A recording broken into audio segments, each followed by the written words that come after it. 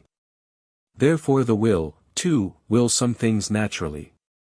I answer that, as Boethius says, de duibus nat, and the philosopher also, metaph. v. 4, the word nature is used in a manifold sense. For sometimes it stands for the intrinsic principle in movable things. In this sense nature is either matter or the material form, as stated in Phys. 2, 1. In another sense nature stands for any substance, or even for any being. And in this sense, that is said to be natural to a thing which befits it in respect of its substance. And this is that which of itself is in a thing. Now all things that do not of themselves belong to the thing in which they are reduced to something which belongs of itself to that thing, as to their principle. Wherefore, taking nature in this sense, it is necessary that the principle of whatever belongs to a thing, be a natural principle. This is evident in regard to the intellect, for the principles of intellectual knowledge are naturally known. In like manner the principle of voluntary movements must be something naturally willed. Now this is good in general, to which the will tends naturally, as does each power to its object. And again it is the last end, which stands in the same relation to things appetible, as the first principles of demonstrations to things intelligible, and, speaking generally, it is all those things which belong to the willer according to his nature. For it is not only things pertaining to the will that the will desires, but also that which pertains to each power, and to the entire man.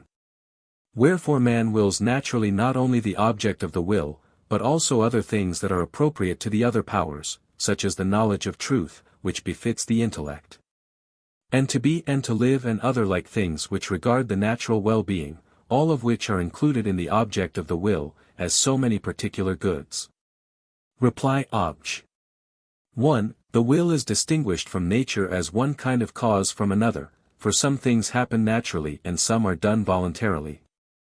There is, however, another manner of causing that is proper to the will, which is mistress of its act, besides the manner proper to nature, which is determinate to one thing. But since the will is founded on some nature, it is necessary that the movement proper to nature be shared by the will, to some extent, just as what belongs to a previous cause is shared by a subsequent cause. Because in every thing, being itself, which is from nature, precedes volition, which is from the will.